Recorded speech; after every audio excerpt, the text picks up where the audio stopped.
work est of un the lieu OGP. unique pour Your organization concevoir is a les rôles unique et les place responsabilités to des gouvernements conceive de the demain. role Et je of suis heureux governments que of vous tomorrow, and I'm ayez happy accepté que la France puisse être partie happy that prenante you de votre accepted ambition de the transparence, participation of de France for démocratie transparency, et de democracy, liberté, car il and s'agit freedom. de liberté. This is about freedom.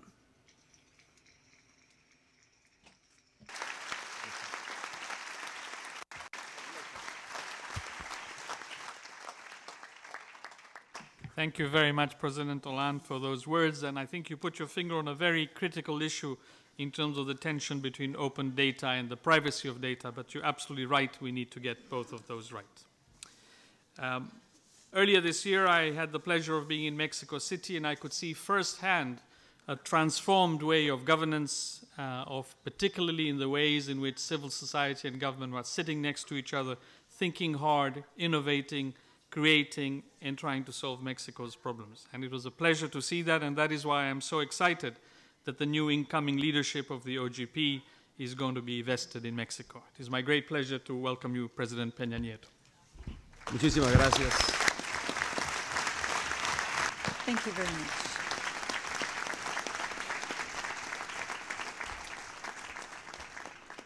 Excelentísimos jefes de Estado y de Gobierno, Heads of state and government, distinguished representatives of civil society who are part of the Open Government Partnership, ladies and gentlemen. The presence of heads of state and government as well as representatives from civil society attests to the growing interest and commitment that this platform is generating.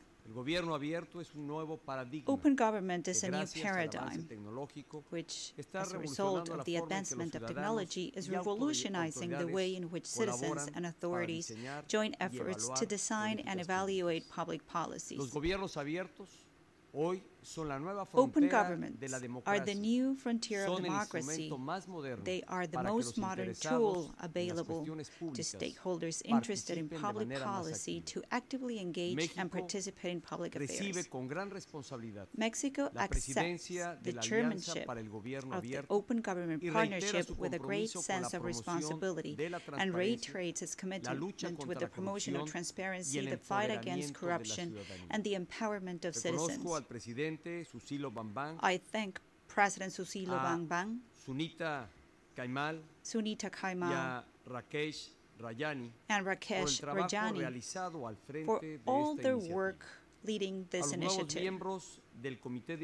To the new members of the steering committee, I wish them great success with their new responsibilities. I would like to especially thank the representatives of civil society. Because of their relentless dedication, the partnership has experienced remarkable growth, as it has been mentioned in this past 3 years. Our partnership currently faces a twofold challenge. First, to consolidate the model of open governments in its 64 members. And second, to enhance our outreach so more nations adopt it. To achieve this objective, as chair of the partnership, Mexico will work in 3 key action areas. First, to put into practice the principles of open government, turn them into operational tools that will enable inclusive development. Second, to consolidate the concept of open government through a more solid and extensive partnership between societies and governments. This based on trust. For example, in Mexico, we established a tripartite technical secretariat in which civil society organizations, the autonomous body responsible for accessing public information, and the federal government participate. And third, turn the partnership into a true platform for cooperation and exchange of successful experiences. We believe it's necessary to propel new mechanisms to facilitate the global identification and adoption of best practices in this field. We want the experience of each nation to contribute to the success of all nations. To this end, in order to have more reforms participating in many fields, we will foster open parliament, open judiciary, and open city initiatives. We would promote that transparency and accountability become everyday practices in all branches and levels of government within member states. compartirá la experiencia de su reciente Mexico will share reforma its experience constitucional regarding the en recent materia de constitutional transparencia. reform on Con ello, transparency. mi país tendrá un sólido sistema nacional Because de of it, my country will transparencia have a solid compuesto national por un transparency órgano system federal comprised y by a 32 federal body and órganos locales, 32 local todos bodies, con autonomía all with para autonomy asegurar to el assure derecho de the acceso right a la access to información public pública. information. Señoras y señores, los principios Ladies del and gobierno gentlemen, abierto permitirán the una principles efectiva of open government gobernanza will democrática foster con effective mayor democratic governance corresponsabilidad with entre greater gobierno shared y ciudadanía. responsibility between El futuro government de and esta alianza citizenry. depende The de future todos of this nosotros, partnership del depends compromiso de los jefes on de Estado all of us, y los on the commitment of representantes heads of de la state sociedad and the civil. representatives of civil México society. asume la Mexico presidencia de assumes este the proyecto chairmanship global of this global con gran project entusiasmo, with great consciente enthusiasm del poder and positivo de esta recognizes the alianza positive impact para of this enriquecer partnership nuestra in vida enriching democrática. our democratic Muchas lives. gracias. Thank you very much. I hope I was sufficiently short. Precise. Thank